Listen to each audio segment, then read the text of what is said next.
students.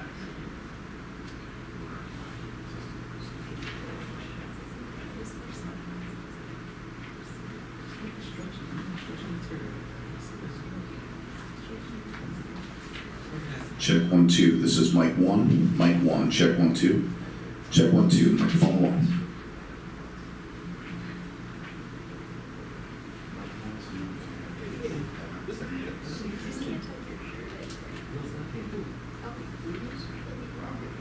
If I do personal, Yeah.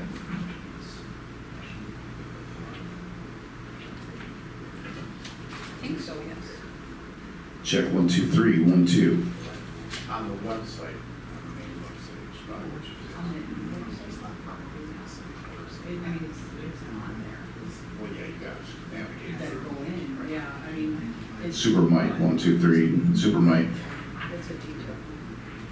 Check check. You know, I mean, it's whatever color is set up. Right. Check 1 2 3. Check 1 2 3. This is number 4.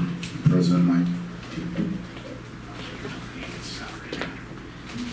1 2 3. Oh my goodness, on top.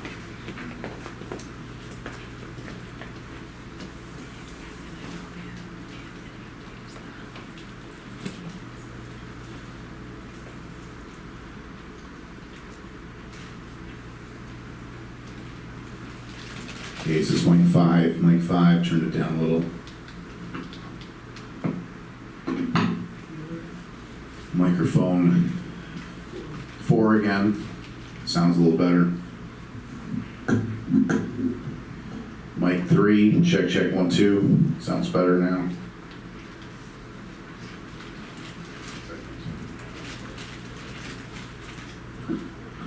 Microphone 6. Mic 6. 1 2 3 4.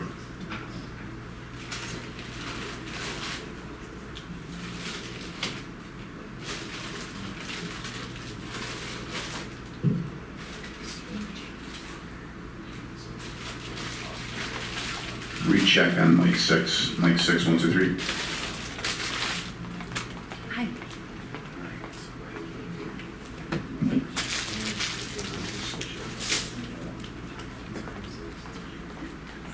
Check 1 2 3. This is other table mic. Another table mic here. Student ambassador mic. Just gotta remember. Unless you want me to.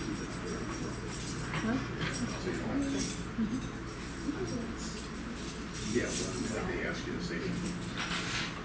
Are you by yourself?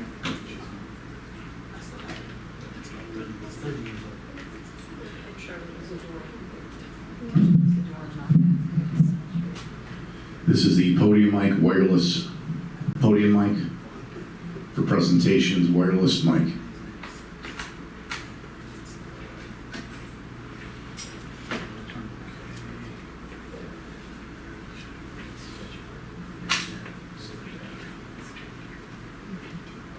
Again, wireless podium. Got it.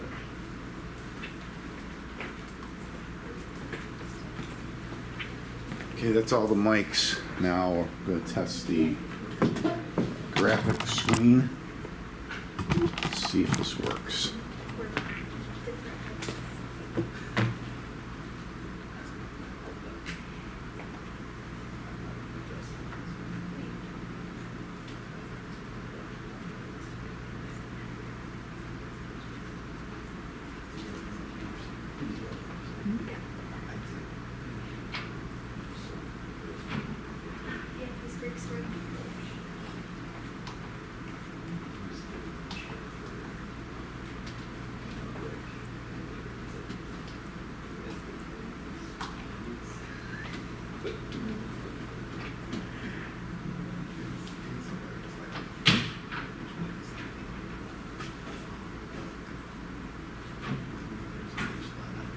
And can you still hear me talking while the graphic is up?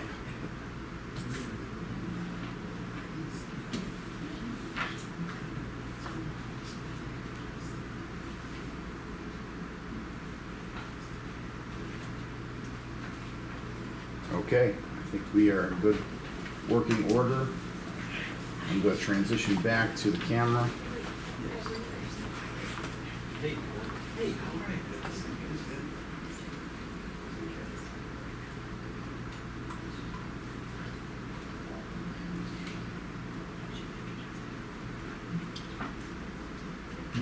Okay. And we'll try one more time to fade to the graphic. Fading to graphic now.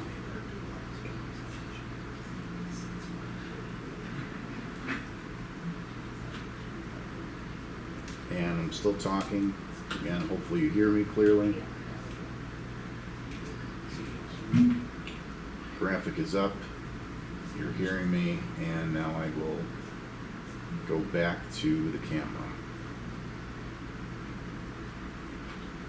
Okay, I think we had a successful test. I'm going to mute here for the next 10 minutes until we get started. Muting in 3, 2, 1.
I can see that. I said, you know what, you'll make I had a bathroom in my classroom to eliminate on them.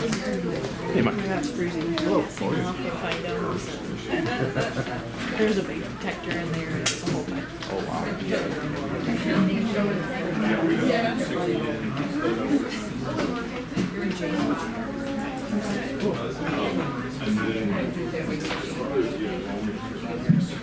Check, sorry. 1, 2, test, test. So we'll find something. I don't want to.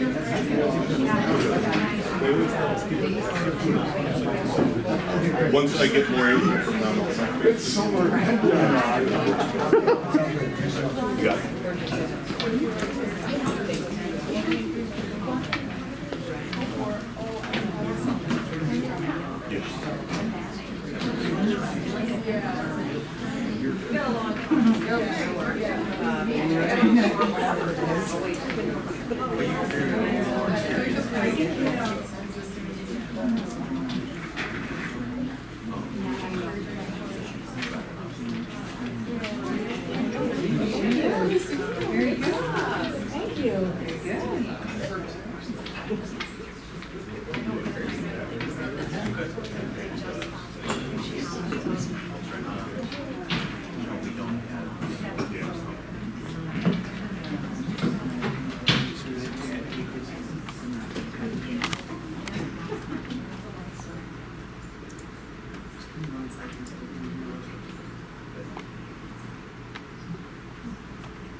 Okay, we'll go ahead and call the meeting to order at 7:34.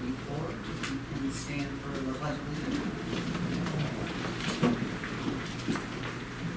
I pledge allegiance to the flag of the United States of America and to the republic for which it stands, one nation, under God, indivisible, with liberty and justice for all. Just a few quick housekeeping items, if you can silence your cell phones. And in the case of an emergency, we do have an emergency exit directly behind me and the door you walked through. So, welcome. Roll call, we have Ashley Dreyer, trustee, a little different. Sweet seat swap. We have Beth Prevlin, trustee, June Kuhn, district clerk, Dr. Graham, superintendent of schools, myself, Sue Marston, Jake Grover, trustee, Joy Lamarca, trustee, Danielle Broman, trustee, John Fitzpatrick, assistant superintendent of curriculum, staff development, and human resource, Cheryl Cardone, assistant superintendent of people personnel services, and Dr. Merkel back there in the corner, assistant superintendent for school business and finance, and our two Board of Education student representatives, Sienna Sarkis and Charlotte Tyler. And Roger Broker is excused this evening. So, this one right here. Sorry about that. Okay, if we can start with an approval for the agenda tonight. I'll motion. And a second? I'll second. All in favor? Aye. Motion carried 6-0. If we can get an approval for the minutes for tonight? How much? And a second? Second. All in favor? Aye. Opposed? Motion carried 6-0. And then I'm going to sign up for the public comment section. So we'll go on to curriculum and instruction with Mr. Fitzpatrick. Thank you and good evening. We first of all need action for a cheerleading camp, overnight trip, field trip. Quick question, there's no cost to the district on that? No, it's all Great. fundraised. All right. If I can get any, go ahead.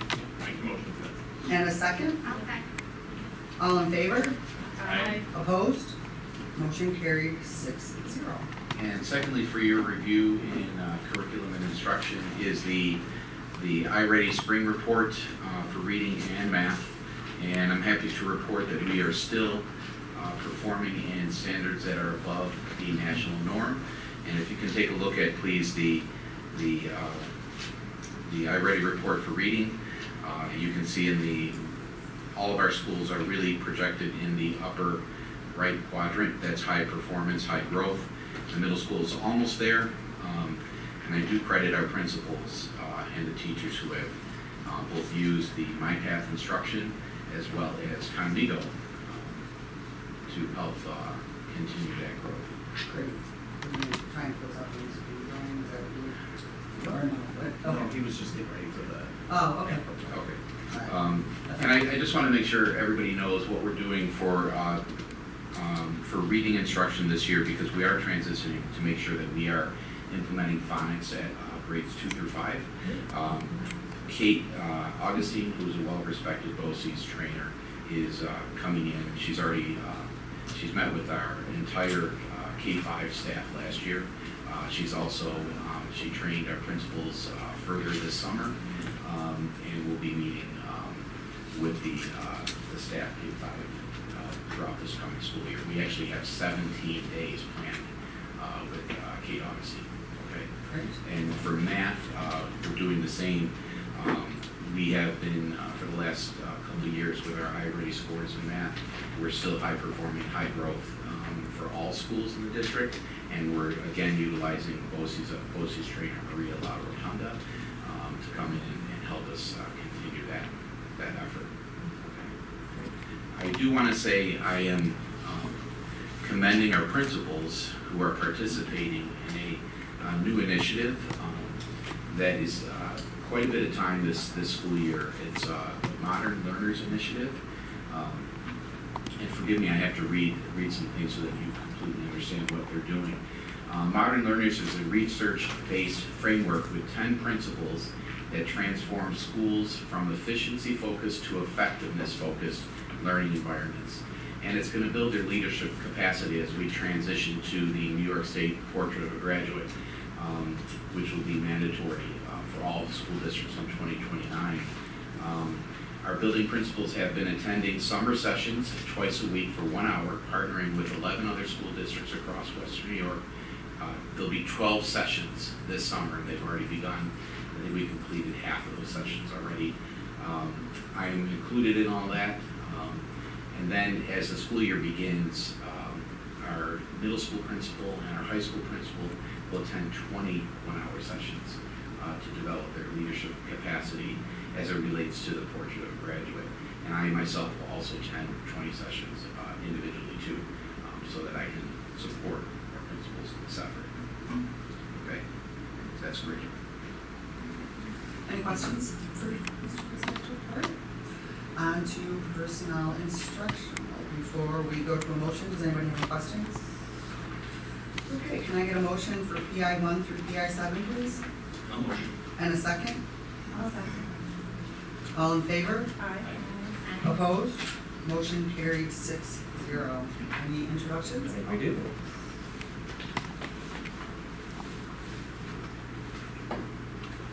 Good evening, Board of Education members, Dr. Graham, and district administrators. Megan, if you could please stand so I can introduce you. Tonight, I would like to introduce you to Ms. Megan McKee. She will be joining our high school team in September as our alternative to suspension and suspension program teacher.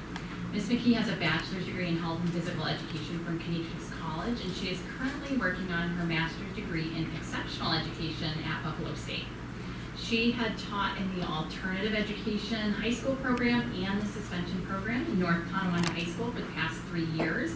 So she comes to us with a very strong background and experience in restorative practices, as well as a passion for working with students who are at risk. We are very excited to welcome Megan to GIHS, and we're looking forward to having her join our team with us in September. Welcome. Thank you. Megan, did you bring anybody with you tonight? I brought my mom. Let's hear it for her mom, too. I just want to commend Hillary and her team for this vision in helping kids who might make a mistake or demonstrate a poor choice to have this restorative intervention prior to perhaps more significant consequences. So I think this is a really smart thing that Hillary and her team are developing, and we're really excited to bring Megan on board, so congratulations. Thank you. on to personal non-instructional. Any questions before we ask for a motion? All right, can I get a motion for P&I 1 through P&I 3, please? I can. And a second? I'll second. All in favor? Aye. Opposed?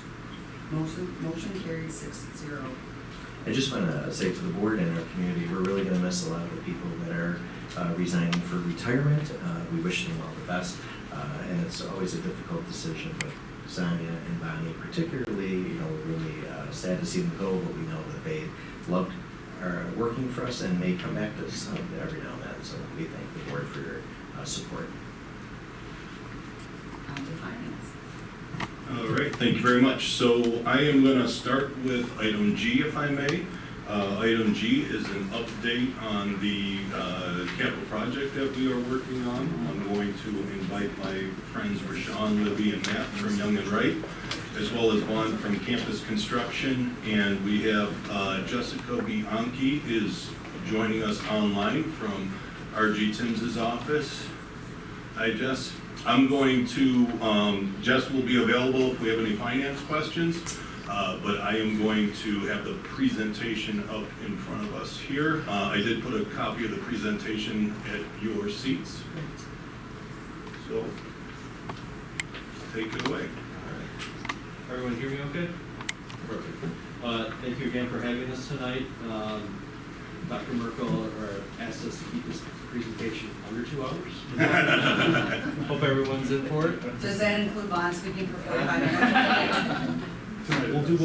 We'll do our best. So just a quick introduction to new faces. My name is Matthew Cummins with Young and Wright Architectural. With me tonight is Libby Krause. She is also with me from Young and Wright. Sean Sanubi is the partner in charge from Young and Wright. And then Bob Miracle is with Campus Construction. He's the district's kind of representative for construction management itself. And then I believe we also mentioned Jess is here as well. And she is from RG Timms' office. Okay, agenda. So we met with the board back in May, reviewed some of the scope and schedules, and we revisited some of those items, and we're here to present that tonight. We also have some updated schedule information and project financials to go over tonight. So I'll start with some of the project scope. The district's focus has been really focused around warm, cool, safe, and dry. So those elements are going to be occurring throughout the scope items tonight. They also asked us to kind of figure out how we would like to see things phased in construction and design. So these are high-level kind of milestones, ideas, and we're here for feedback as well. So if you have questions at any time, feel free to let us know, okay? So phase 1 is primarily focused on the... You need to unlock your iPhone first. Sorry. No problem. Oh my goodness. AI. Well, we can tell this story at NISCUS when we talk about artificial intelligence. Now you have to sing. Sorry about that. All right, so scope for phase 1, district is looking to replace the middle school roof, look at replacing the football field turf carpet itself. It's at the end of its useful life. GMAX ratings are kind of exceeding what they should be, so that would be up for replacement. And then over at the Stanley Eco building, roof replacement over at that building right now, okay? And then Libby is going to share with you phase 2 scope for that. So phase 2 is really focused on the elementary schools. So Kegabyne, Sidway, and Hughes. And you'll notice that these are all project scope items that we've covered at previous board meetings for all of these buildings as well. So Kegabyne, focusing on the HVAC replacement and upgrades, so adding air conditioning, replacing boilers, things like that. And then some structural floor remediations. So we have three classrooms that we walked with the board around the building, and those were really in the worst condition. And we've identified 2 additional classrooms to do if budget allows us at this building as well. Sidway, same thing, classroom HVAC replacements and upgrades, so new boilers, air conditioning, things like that. Replacing the exterior doors and steps, and that includes a sidewalk out to the playground as well. And then over at Huth, HVAC replacements and upgrades as well, so boilers, air conditioning, controls, things like that. And then replacing the stage curtains over there as well, because they're towards the end of their useful life. Can I ask a quick question about, and this is probably maybe for you, Dr. Green, did we consider air conditioning for the cafeterias, or? We did too for, pricey? for the elementary buildings? Yes, for youth and. Yeah, I think we're classroom focused. I believe that at Sidway, it already has air conditioning for Correct. that building. And I get mixed up with Huth. Is it the auditorium that Huth The and auditorium. might have? Yeah. Right. So- So right now, it's, go ahead. Each school has a large gathering space that is currently air conditioned. We did look at doing it. You have to do a different type of a system in one of those rooms, and just where the budget came in. It doesn't necessarily allow that. It's something that we can look at for the long-term plan. Yeah, no, that makes sense, sorry to say it's the odd, but. So, if you take a look at these, the areas that are in purple here are, currently already have AC, and then the yellow areas are the areas that we're targeting for this project. So, you can see at the various schools, there are several spaces that have, including large spaces that have AC currently. Yeah, that makes sense. And then for phase 3, I'm gonna turn it back over to Matt. Okay, so phase 3 is revolving scope at the middle school and high school complex. We toured the middle school locker rooms. They look like they're from the early 60s. This has definitely got their useful life out of them. So we're looking to do a full rehab on the locker rooms themselves. So flooring, wall tile, ceiling, lighting, lockers. It won't look like the same space that you currently walk in. The classroom flooring in the middle school, the district is currently bidding out 3 classrooms for a capital outlay, with the hopes of being able to afford a 4th one. The remaining classrooms that are still left over will be on the list for the capital improvement project. Bob, it looks like you have a. Yeah, I just wanted to touch base on the locker room. So at your spots there, I did kind of give you a supplement to this. The locker rooms were kind of something we added after our initial conversations, and felt that it was important to include them in these projects. So I just wanted to give you, as the board, a little bit more information on that. So there's some pictures from each locker room. It looks like there was already a little bit of room done in previous projects. So, you see some new lockers here, and obviously very old lockers here. These are probably the existing ones that some people used when they were going to school here. Here's the boys again. There's some newer lockers here. They had taken out some in the middle and put some seating in there. So when you look at the price on the scope here, sorry, you'll be able to flip your sheet so you can see this, but you'll see that there's a kind of a delineation. Some of the areas that have already previously been worked on, the scope of work is not quite as great as the other areas that have had no work, and there's going to be a lot more work in those areas as far as gutting and redoing stuff. So just wanted to point that out. And then just a quick question, I'm gonna assume like that open area in the boys' main locker room in the high school, I'm gonna assume that was probably a coach want, right? Like I'm gonna assume that so they can go in and talk in the locker room after games and stuff. So I'm hoping like when we go into the scope, we don't change that, or we at least speak with them to make sure they don't lose their functionality. Correct. During the design phase, the user group meetings will cover. Yep. I figured. Yep. Great question. I think we'd altered that in a previous project to open it up. Yeah, it's nice. I know the girls' side in high school doesn't have that item, but I'm assuming that's what it is. Jude was just worried about some of the wooden benches and splinters. Is that something under the scope that we're going to make sure that it's adequate seating? Excellent. All right, so some other scope items at the middle school, replacing corridor lockers, adding air conditioning to the cafeteria. Over at the ramp area, there's some wall tile damage, so we're looking to replace that. And then looking to upgrade the building-wide alert, like one-button push-down lock systems. That's something that we previously discussed already. And then also wireless Wi-Fi upgrades throughout that building as well. And with the repair in that hallway, I'm gonna assume where I was causing it, right? I'm gonna guess it's just, could just be crumbling, it's old, right? It could just be like the concrete's done. Correct. Or the adhesive is done.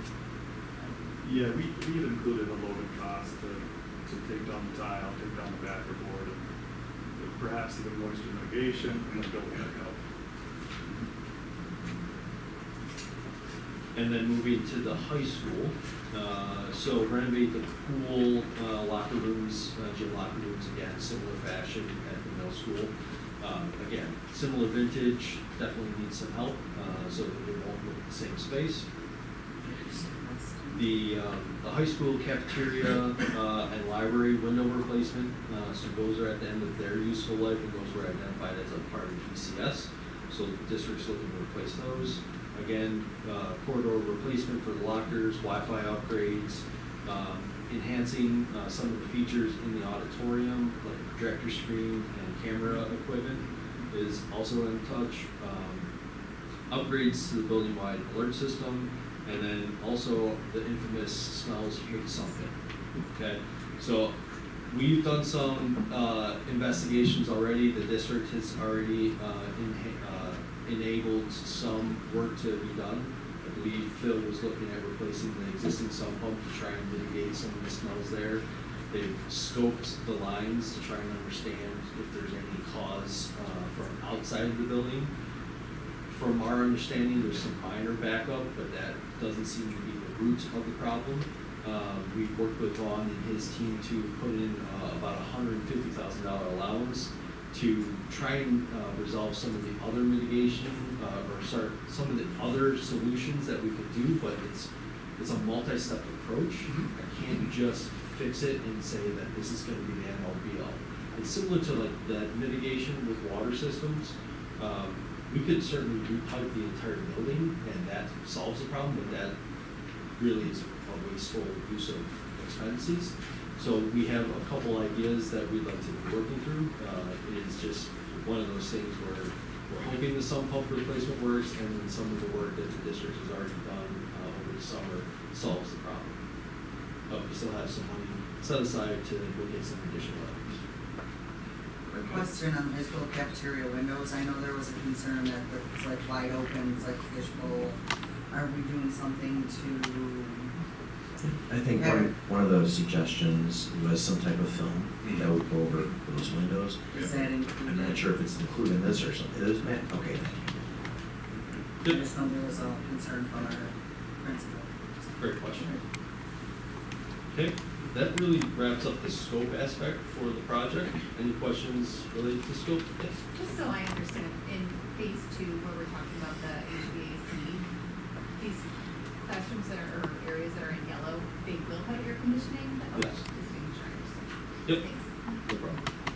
Any other questions? Okay. I'm gonna turn over to Vaughn. He's gonna chat with you guys about the schedule for pre-rep stuff and then also post voting information. Okay. Okay, so the first slide is going to talk a little bit about where we've been to date and where we head for the rest of this year. This process started in 2024 much earlier than that, of course, too. But 2024, Young and Wright did a building condition survey. It opened up a lot of spaces, understood your current status across the board, across the district. When we moved into 2025, we began to prioritize the BCS work with the district. Bob and Phil took a big role in that. We reviewed the potential scope back in February, March, and then have held several project workshops, some of course, with the facilities committee with the board. After that, we've of course been compiling the scope of work alongside estimates all year long. And then we really started to work with Archie Timms throughout the past several months. So we'll get a good update here tonight from Jessica on that. Where we head next is we are looking to finalize the scope of work by September 8th. That's really important. That allows us to go into October, and I'll talk about that more on the next slide, but in October, November, get into the SECRA and also the vote preparation, public meetings in November, early December, and then a proposed vote in December. So the next slide will hone in a little bit further on our path forward right now. Again, selecting final scope by early September. The SECRA, which is the State Environmental Quality Review Act, and kind of do a public project, you have to make sure that there's not a negative impact on the environment. So that is what that process is. And also vote preparation. The seeker and call for vote were targeting for the October Board of Education meeting on October 6th. Then we would go into our process of public meetings, project advertising. We have to do legal notices in the newspaper. Those happen 10/24, 11/7, 11/14, 11/28. That whole process is the team. So that's the district, campus, Young and Wright, and R.G. Timms, alongside Hodgson Russ, the district's attorney. Public info meetings to be determined, but those we typically like to hold sometime in November, leading up to the vote, and then we may hold one or two depending on what the flavor is here in the community for the project. Proposed public vote on December 10th, and then post-vote, you adopt a bond resolution early January. And that is, of course, post-vote, and the project is, heading into the pre-construction design. So, somebody have a question? It's not really a question. You've gone over the schedule, and so we get a lot, or I have heard, not necessarily just with this project, but that December vote from our community is very confusing. They don't understand why it doesn't happen during our election process and our normal budget vote. Can you just, again, reiterate, I know you've done it in past meetings, if you could just do it real quick, Absolutely. just so we can hear it one more time, because we will hear questions. It's already flared from our last meeting, just another, so we can maybe understand and hear it again, so we can, answer questions and. From a timing standpoint, December votes are favorable. And that's because post-vote, your design team starts up with design. And then we also have to plan for a period of time where the project sits in Albany at SED for review. So we hope, the intent is to do that, have the vote in December, get into design, get into SED, and get out in time for a favorable bid. We tend to prefer December votes over May votes. It really works out from the contractor bidding and being able to capitalize on that a little bit better than May vote. I understand that. I just so we get to hear it again, Yeah. and you hear, they do it in December, so it's a little tricky, right? Like, we hear that, and I'm gonna assume with that bidding process and everything really sets us up for a better time Absolutely. for summer construction too, right? Absolutely.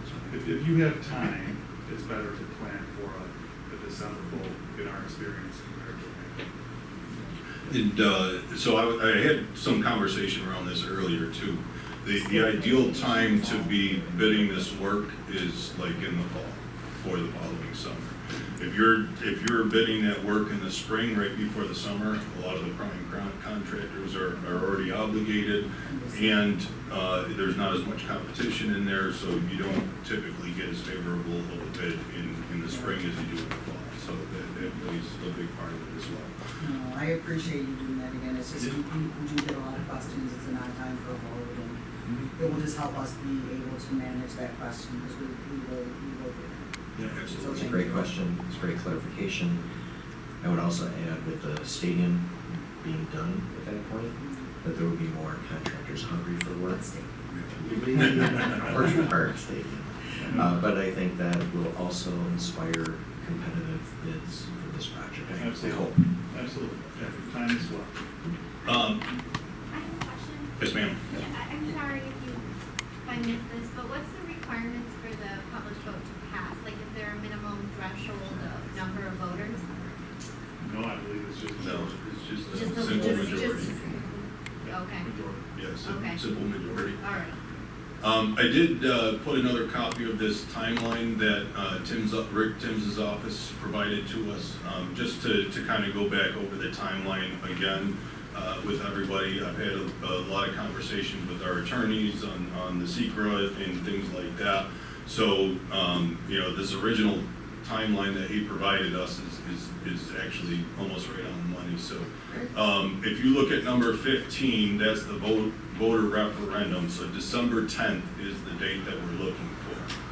Okay, the one critical timeline for before that is the public putting out public notice. The first public notice has to go out 45 to 49 days before the vote. So that's the first of the four, has to go out 45 to 49 days before, and then the rest will succeed after that. So that's the first important date is that 45 to 49 days, which brings us back to October 24th. The second big date for us is the SECRA adoption and adopting the wording of the proposition. So that is scheduled for our October 6th meeting. So before that can happen, the information for the SECRA, the environmental impact, needs to go out for what they call a joint review. So it goes out to several parties with interests in the project, and that review, they have to have 30 days, but talking to the attorney, he likes to get it out between 30 and 40 days prior to this vote. So we'll be working with the attorneys to get that out in the next couple of weeks here, that information for the joint review once the scope is finalized. So those are really the major dates that we're working on right now. The end of August, the information will go out for the SECRA joint review. At the October 6th meeting, we'll have the vote on the SECRA and the proposition, and then if all goes to plan, then on December 10th, we will be doing the vote. So just a little bit more information on that timeline and what the requirements are there. Any questions on the timeline? Does anybody have any questions or concerns with the scope of work? Funny, I'm asking you a question, right? But I am. Because I appreciate everything you did to answer my questions, and that walkthrough really helped me understand what we were continuing to deal with at Kegamine, so I really appreciate that. So. Actually, just a real quick question. Did we, because our last meeting, when I think we were at, right, we didn't talk about lockers as being included, but now they're being added. What did we remove, or did we remove anything to add in the lockers? I'm trying to, because I'm trying to remember that meeting and everything that we were going through. I don't believe that we removed that. No. So So we had some additional funds that we were able to use, and we're gonna use them toward lockers, is that what we're doing? Yeah, I believe that was a result of one of the last two Yeah. meetings. Yeah.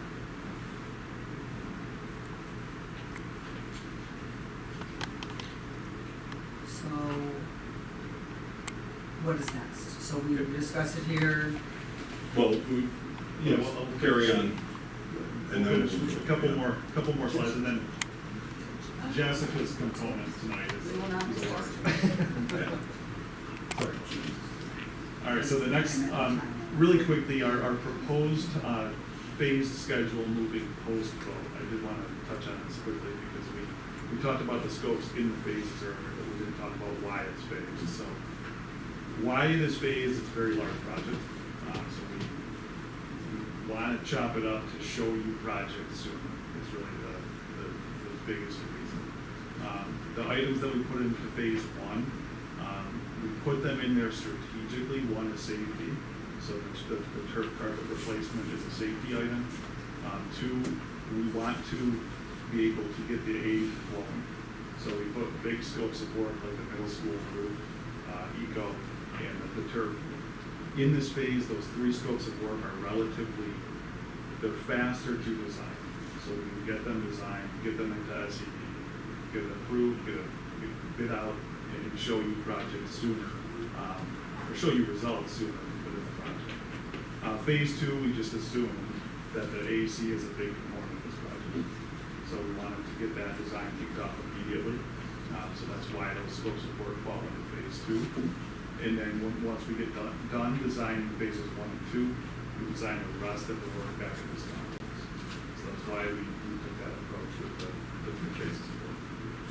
Yeah, so just to elaborate on that a little bit, so in phase 1, the roof and the turf is really just architectural stuff. So at State Ed for the reviews, when they're doing the reviews, there's really architectural review and engineering review. And depending on where things are at, determines the timeline. One can be longer than the other, but to keep things simpler and to get the project moving, we chose things for phase 1 that we feel would hopefully have a faster design process, as Juan said, and a faster review process so we can get things moving and get the aid flowing, et cetera. In phase 2, the scope of what we have, of what they have to design, there's architectural components, there's engineering components, there's a lot more to it. So they're gonna, shell the vote pass in December, they're gonna get to work right away on that design, but that design is gonna take a lot longer, and we anticipate that the review will also take longer because they're gonna be reviewing architecture and engineering. So, that kind of played into why phase 1, why phase 2. Just to elaborate on that a little bit. Any questions on any of that? Thank you.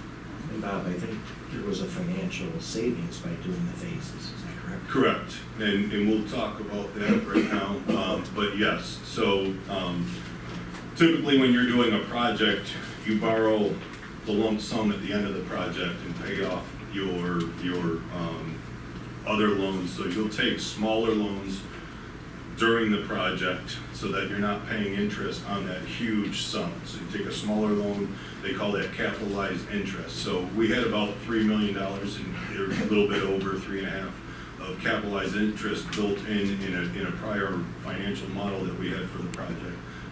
Working with Tim's office and Jessica, who we'll talk to in a second here, we were able to use our existing reserve for debt and plan that out to pay off some of our existing debt, which will make room using those other dollars to pay for those phases of the project as we go. So we won't have as much interest that we have to pay before we get to the big borrowing at the end of the project. So that saved us quite a bit of money in this project. Jess, do you want to talk about these slides? Let me see if I can get your microphone. Real quick, just before we move on to the finances. Do you guys have anything to say on the capital project? Any thoughts, input? Ladies? Sam, Charlotte, city choirs? I don't know.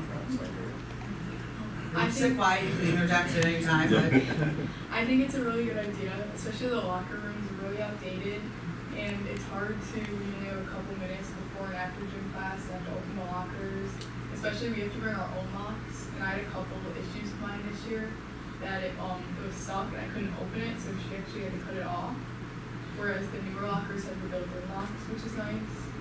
But yeah, I think it's Built-in gonna locks, be really nice.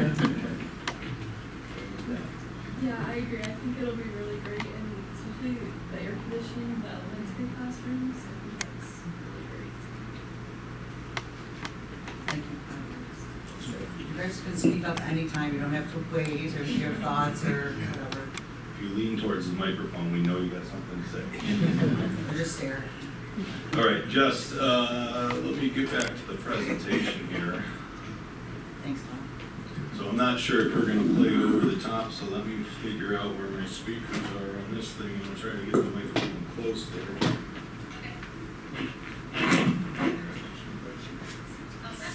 Yep. Okay, so this first slide, we're really looking at So basically, for every dollar spent on aidable work, the district has a building aid ratio of 71.5%.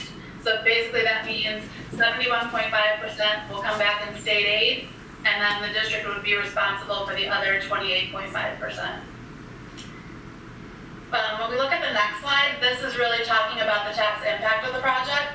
So the project size is 69 million, and that's going to equate to a 35 cent basically increase per thousand. So this is the estimated tax impact on that this project would cost would be about an estimated 35 cents per $1,000 of assessed value. So for a house that's assessed at $200,000, that would mean about an additional $70 per year. Per year, yep. And so that's an additional tax increase. So what Bob was talking about earlier, the district does have some money in a debt service reserve, and we're using that debt service reserve money to pay down existing debt. And basically there's a level right now of local share that the district pays for all of your projects. And we're driving that local share down to bring in the new project to allow us to only have that 35 cent increase per thousand. Then when we look at the next slide, this talks about, so along with the debt service reserve, the district also has a capital reserve. The capital reserve money can only be used for capital projects. And basically what we're doing is we're using $1,955,329 from the capital reserve, and we're using that to pay for project expenses.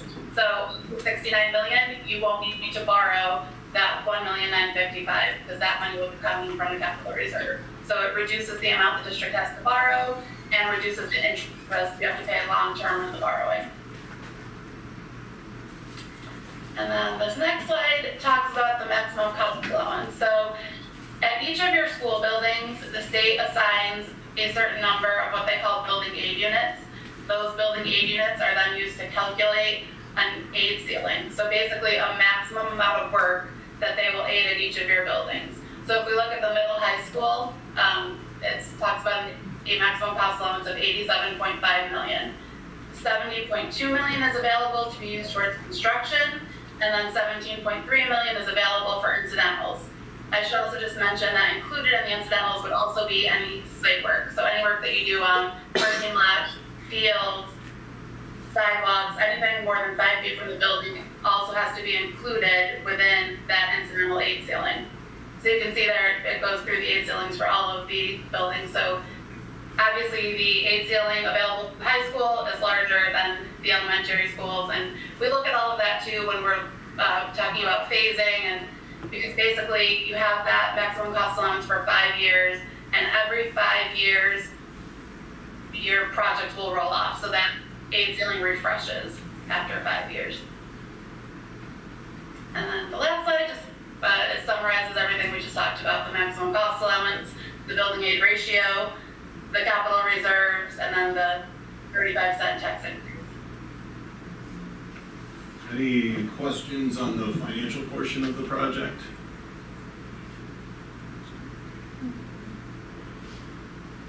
Any questions on anything else for the project? Feedback? Just or Matt or Vaughn, just a reminder to the board, the timeline again in the next couple board meetings, what the board can expect. Yep. So I know we did it once before, but if we can just pull that back up. Yeah, I think we'll go back to that slide. the Tim's timeline or this one? Next. Oh, yeah. So really, just finalizing the scope so that seeker can start, the attorneys need their time. And that means that the board can still have an impact on the scope up till 9/8, and then after that, they would actually vote on 10/6. Does that make sense? Yes.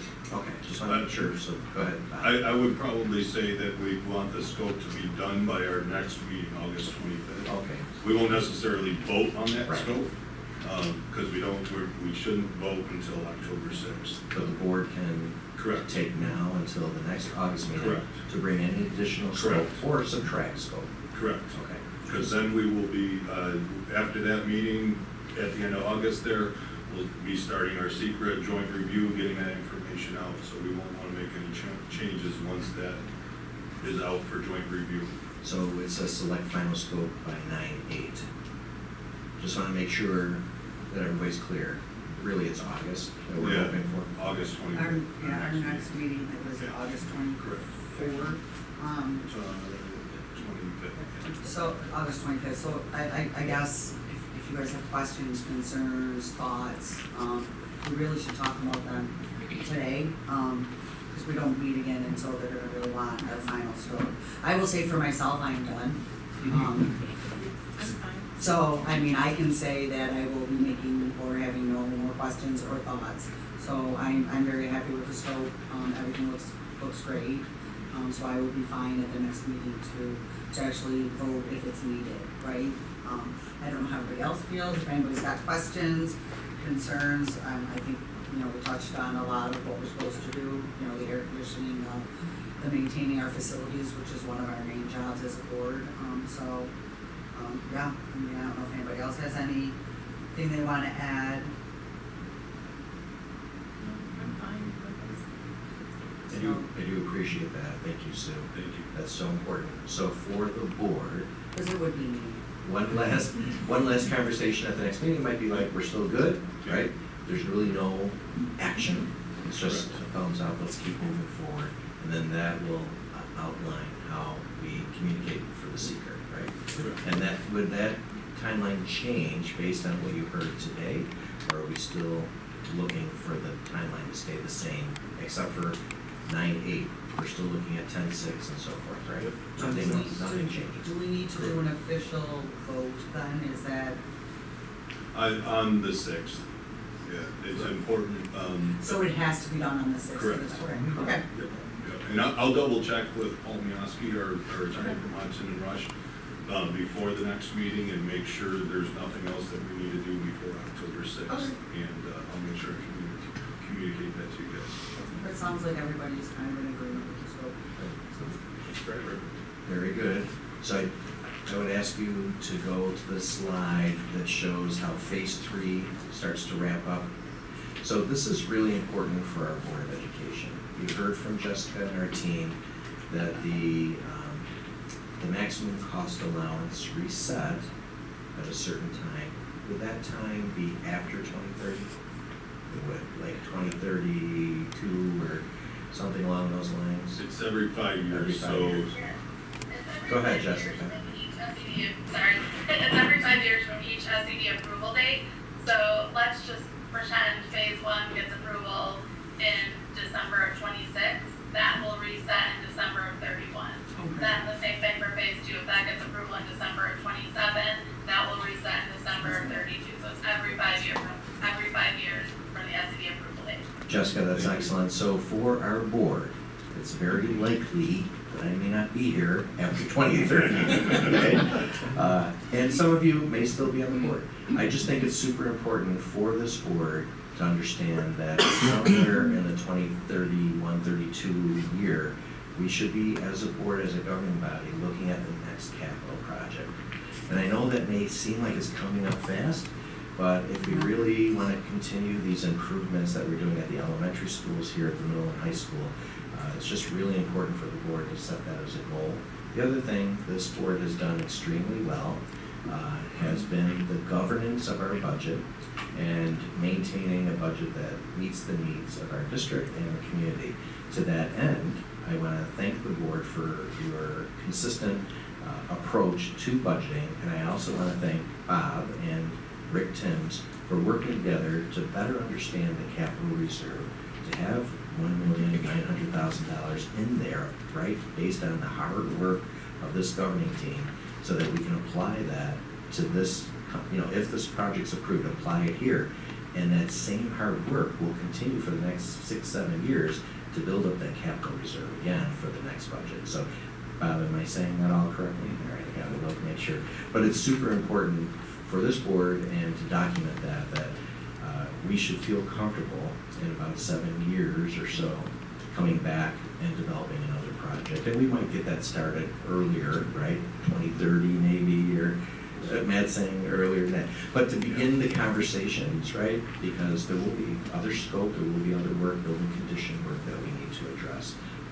And for the community listening or paying attention, this is how good school districts operate, that we don't wait 10, 12, 15 years to do a project, that it's on a cycle of 6 or 7 years based on the maximum cost allowance. Those are all the factors that go into the hard work of putting a project together. So I just wanted to make sure this board hears that. Anything else to add to that? The only thing I would add is, you know, we work with Young and Wright on kind of long-range plans, right? So some of the stuff from the building condition survey that might not have gotten addressed in this project is still on our radar for a future project. So we're kind of really always planning capital projects. It's just a matter of when we do the deep dive like this, but we're always thinking about, okay, we're gonna have to do this on the next project or do that. You know, if we start having root problems somewhere, we have to address them. So we have those smaller capital outlay projects. We get $100 grand a year. You know, we try to get at some of the smaller things with that and some of the more urgent things, because those typically happen faster. But yeah, so we're always monitoring and you know, trying to keep our facilities the best that they can be. I have one more question, Bob. This $1,900,000 that's currently in the reserve, right? Mm-hmm. If there were, after we do our closeout of last year, if there was some money, could that also go in the capital reserve? Absolutely. And that could also help spend down. Correct. All right, that's good to know. Yep. And I should have a good idea of that by the October 6th meeting and vote. We should have those numbers for sure. Anything else? All right. Thank you very much, Jessica, Vaughn, Rashawn, Matt, Debbie. Thank you. Yeah. Hold on. All right. You can buy your pizza. Take care, Jessica. Thank you. Thank you.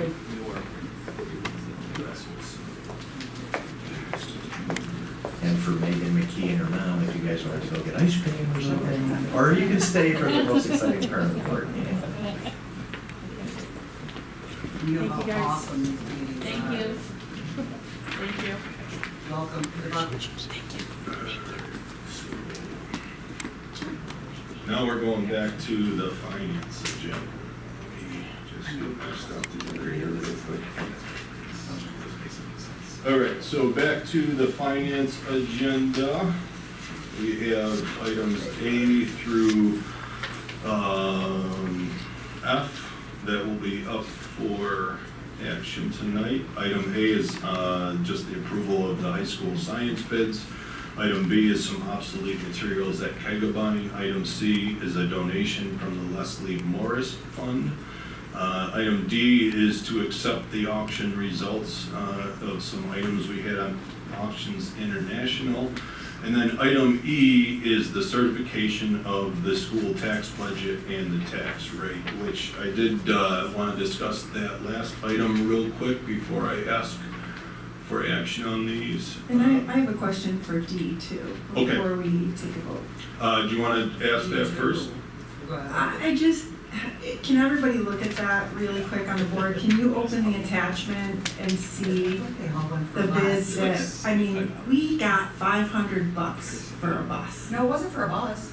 That was for the bus. No, it was Yeah, for it was a for- break. No, Oh, bus. no, Oh. $500 was the bid for a bus by that 2009 International bus, and $560 just seems very low for a bus that is hundreds of thousands of dollars to accept that bid. I mean, one bus, we're getting $13,200 for. I mean, obviously, that bus was a newer bus. It was a 2015, so it was only 10 years old.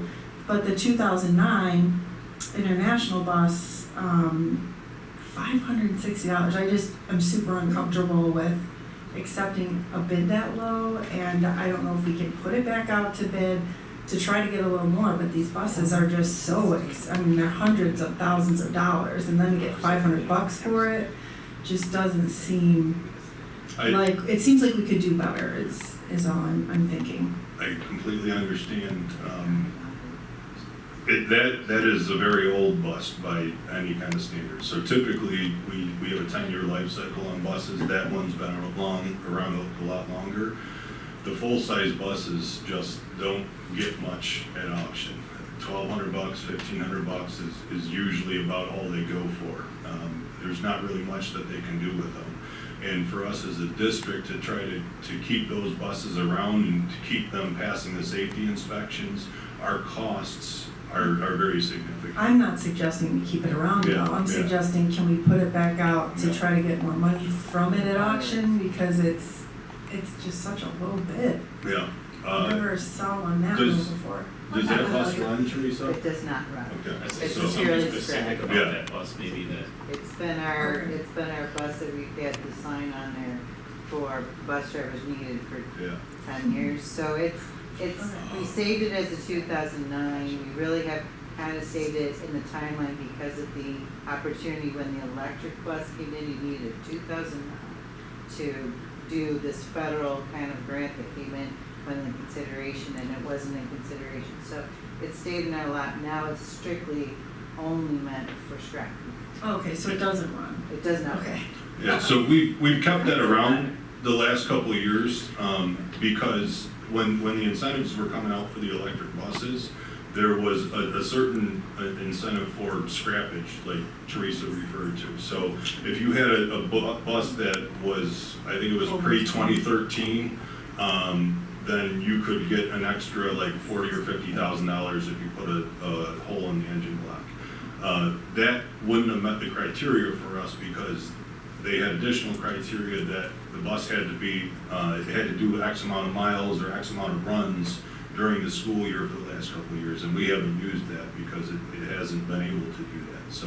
So we lost, we were hanging on to it for the scrappage, and there is no opportunity there, so now we're going to get rid of it. So we can most certainly put it back up, but I don't think we're going to get much more. Doesn't sound like we're going to get any more. Okay. Yeah, but it's a hard pill to swallow when you're spending $185,000 and then you get $1,200 on the flip side. Yeah, well, we're getting $560. Yeah. Wow, that's Those- really low, but thanks. The smaller buses typically do go for a lot more on the auction. That one's 10,000 something. We had success with a couple last year. The small ones typically do a lot better. I think it's just the bus companies, like you look at Western New York Bus and some of those companies, they buy them and they can get more use out of them because they're doing a lot of smaller runs and things like that. So, thank you. You're welcome. Bob, have we tried asking the Partridge family? No? Thank you. Yeah. Actually, you can look for a bus. Yeah. You don't know.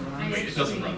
I actually just kind of Googled it, like what's the current depreciated value of like a non-working 2009 school bus, and it does say it potentially loses more than 90% of its original value. So you can see why, if they're just buying it for the scraps, there's nothing, Yeah. and this is right around. And they're gonna have to come pick it up too, so. I don't know. On a flatbed. Okay. I'll go to my world. On to item E. Any questions on any of the other items? All right, so for item E, I just wanted to provide some information. There's been a lot of questions on this year, so I just put together a little memo to try to help people kind of understand what happened with the school taxes this year. So there was two big changes that happened in the reassessment this year. So part of school taxes involves an equalization rate. So the equalization rate takes all of the districts in the county and then makes it a level playing field. So last year, our equalization rate compared to the rest of the towns and villages in the county was 73%. So if you take our total Grand Island taxable assessed value for last year with an equalization rate of 73% and adjusted that for a 100% equalization rate, then our 100% rate would be $3,136,000 for all of the properties on the island. So going from 24-25 to 25-26, our equalization rate changed. We went from a 73% equalization rate to a 100% equalization rate. So in 24-25, we had 73%, 25-26, we're at 100%. So I kind of modified these so that you could make a better comparison. So not only did the equalization rate change, but the total assessed taxable value of the island went from 3.136 billion to 3.504 billion. So there was two big changes that happened from last year to this year, which caused the tax rate for the school tax rate to go from $17.72 per thousand down to $11.93 per thousand. So it looks like it's a significant decrease in the tax rate, but it's a result of the equalization rate going from 73 to 100%, and the total taxable assessed value going from 3.136 billion to 3.504 billion. The important numbers are really here, the school tax levy. So the school tax levy last year was $40,573,000.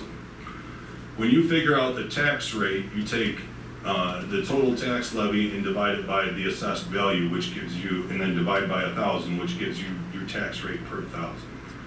This year, our tax rate went up by 3.14%. This was what was voted on, I believe it was May 20th this year when we had the school budget vote. So the public approved this increase of 1.272 million, almost 1.273.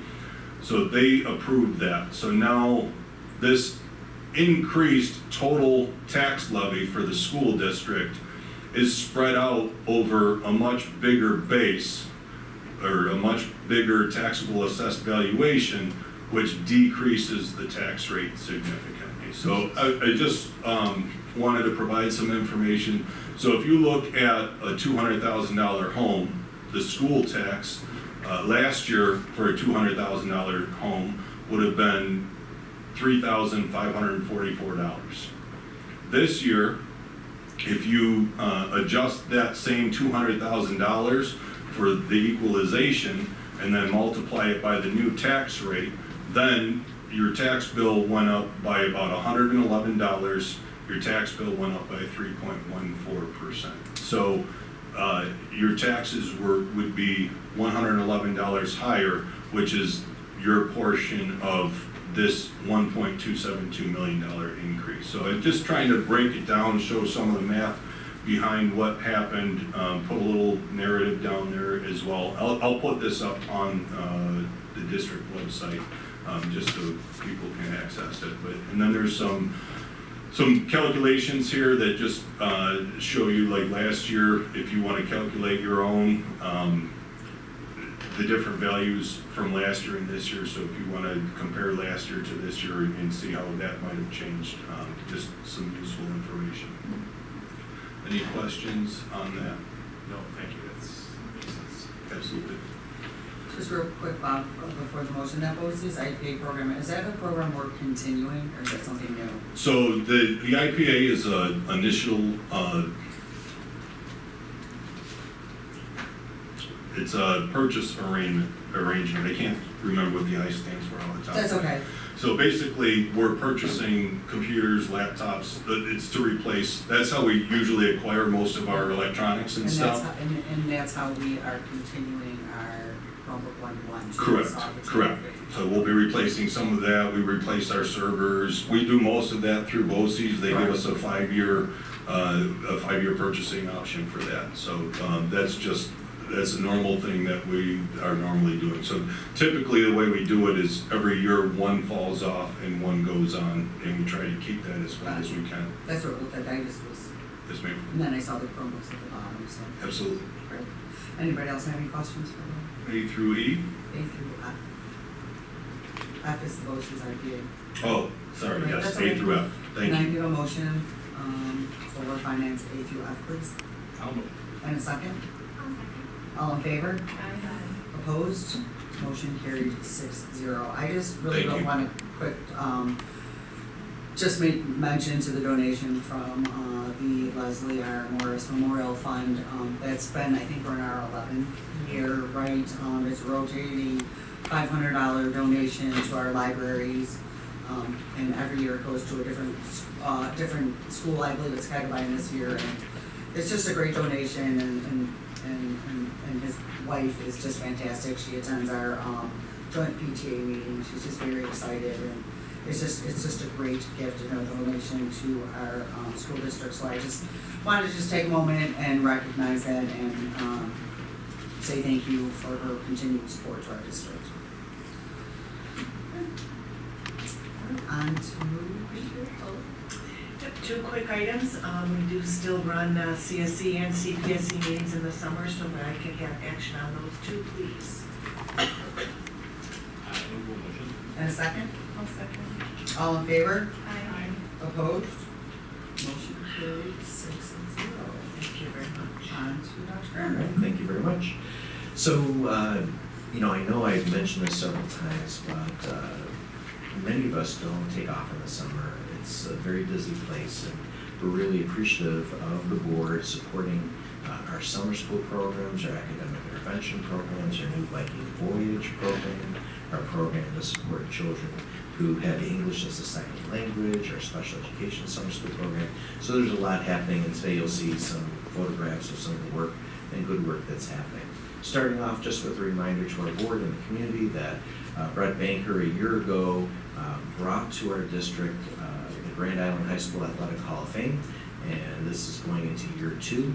These are the wonderful athletes and coaches that are being honored this year, and to support their work, he has a meat raffle that's going to be at the VFW Post this Saturday. So I definitely will be attending. It was a great event last year, and if anybody in the community or here would like to participate, you just have to reach out to Brett or Tony Myers to offer that support.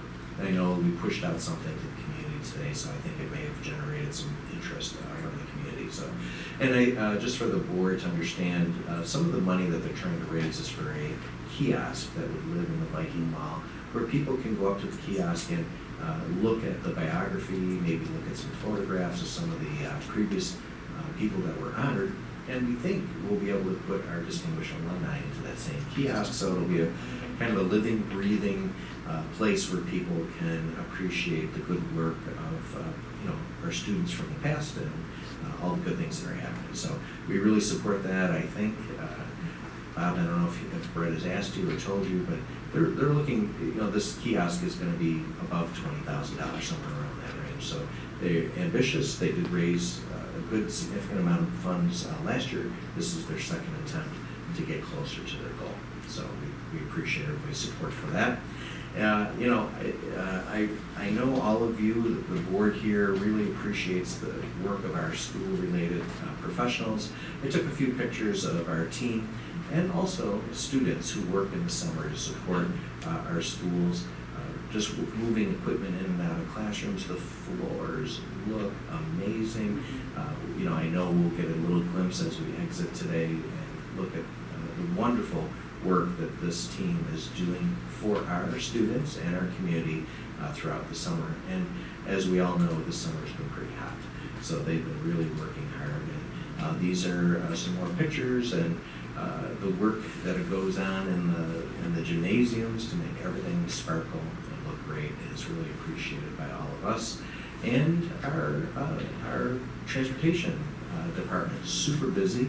As the board knows, we have 91 children attending special education summer school, 24 in our Viking Voyage, 15 in our English as a second language program, and every Friday the buses are here, the kids go on field trips, they go on to the zoo. I think during our golf outing, they were there at the beach that day enjoying that. They went to the Lions special needs picnic and so many more great experiences beyond the wonderful instruction.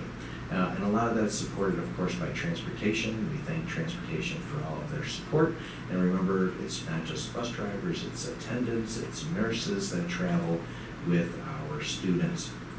And these pictures really show you how busy and active these programs are. So again, we can only say thank you so much for the board's support for all that we offer our students in this community. And you know, look, some of the students really gave me some great smiles, but there's one kiddo that stuck out his tongue and was making fun of me. Let's see where he is. I'm sure it's coming up. So again, big thank you to everybody, mechanics working hard to make sure our buses are moving in the best possible direction to support our kids. And you're starting to see athletes coming to camps, working out, getting ready for tryouts. So we really appreciate our coaches for all that extra support and our community education program. So many kids came to that sports camp, and it's really, they love it, you know. So we have great people there. 211 students participated in community ed through those experiences. The pool is in operation over the summer. A lot of community swimming going on, and there it is, right? So we thank everybody again. Sue, we just had a great outing. Jude did such a fantastic job putting this together. Jay, thank you for your support. And this just is emblematic of the community support. Pinnacle again stepped up to be a title presenter. Wally is a new title presenter for us. Hudson and Russ has always been there. And then of course campus and the Grand Island Chamber and Toshiba. And this year we had Volkswagen, Northtown Volkswagen out there with us. So that's interesting because the hole-in-one, right, back in the day, you could win a car. Yeah, now it's you win a lease. Yeah, I did notice that. For sure. I didn't come close, so it was. You did really well, Elise. Myerson Power Equipment was a presenter. Malwitz's Veranda, is that what you said? Veranda, yeah. And some of these prizes were truly, truly remarkable. So we thank everybody for their support. And our students come out to volunteer and to help us put our best foot forward. Jude again, and Jude, who's your friend there in that picture? Jill Proctor, yeah. And she came out, helped out, it was great. And then it was just, John, your dad came to golf, that was pretty special. Oh, I'm so glad I missed it. Yeah. I was out of town. Some of our SRP golfed together, which was great. John came out and there was a special tea sign for celebrating John's 50 years, which I thought was really special. That's right. And here is Jay, and then here's my 86-year-old father who golfed 18 holes, right, straight and true. It was really great. This is my brother John, my son Sean, so we had a really great outing, just ourselves participating in that. So you heard John talk about the important work of our administrative team over the next 3 years, totally diving in and investing in this new concept of a portrait graduate that we support. We like the direction of the state and the way it's moving forward. The portrait provides a unifying vision of what it means to be a graduate in New York State and describes the essential skills, dispositions, and so forth. There are 6 interconnected attributes: culturally responsive, sustaining education, and this emblem you'll begin to see a lot. It'll show up in a lot of our board presentations as we get ready for the timeline. The Board of Regents is really focused on making sure, as they always have, that kids are academically prepared. As a result, they've for many years tied that notion to passing those Regents exams and so forth. But now you see other words here, being creative and being innovative. I love that. I love that that's going to be a focus of the state. Diving into what it means to be a critical thinker, an effective communicator, thinking globally as a citizen, and reflecting on the future, which is so important when we look at our world. And this will give a timeline. In the future, we'll have Hillary and John do a more thorough presentation. But this just kind of outlines, just generally speaking, the timeline. You'll see that the New York State Education Department will be releasing rubrics and guidance to help educators begin to think about how things are going to shift from just a Regents exam to maybe you'll see capstone projects, authentic performances, more project-based learning and growing to measure learning throughout the state. And of course, we'll be there, doing our best to lead the way in our region based on this work. You'll see that in the fall of 2027, throughout the summer of 2029, this phase 2 will be students entering 9th grade in 2027 are that first cohort not required to pass the Regents. I'm just going to look at Dory to make sure I wrote that correctly. Dory, that's correct, to the best of your understanding? Potentially, they haven't finalized that guidance. Okay, but it kind of gives you an idea. I mean, it could be tweaked and changed, but that's sort of the outline as it exists now. And we're going to be responsible again for those multiple pathways to graduation, internships, capstone projects, and community service. And quite honestly, we're set up very nicely. Hillary's done an amazing job in making sure that we have academies, and a lot of that work, which some of the board members saw near the end of the school year, were project-based capstone projects that are really emblematic of students being able to get up and speak and show their understanding in a deeper way than a multiple choice test. So it's very exciting work, and it's going to take good leaders in our district and our awesome teachers working together to be thinking just a little bit differently in the years to come about what some capstone projects might look like when you look at our algebra course and how that can maybe partner with some other departments to build out a deeper level of understanding, an integrated level of understanding across domains. So that's exciting work that's going to be happening in and around that timeline.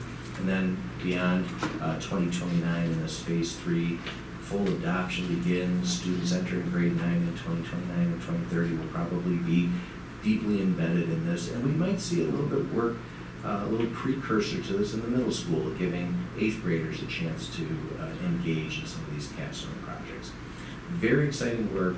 We have an amazing team that's going to be able to lead this. We're getting some guidance through modern learners, but quite honestly, I have a lot of faith in just our team in and of itself being able to come up with some great ideas. So just for the board and the community here, how things are going to change in the years to come will be exciting for our students.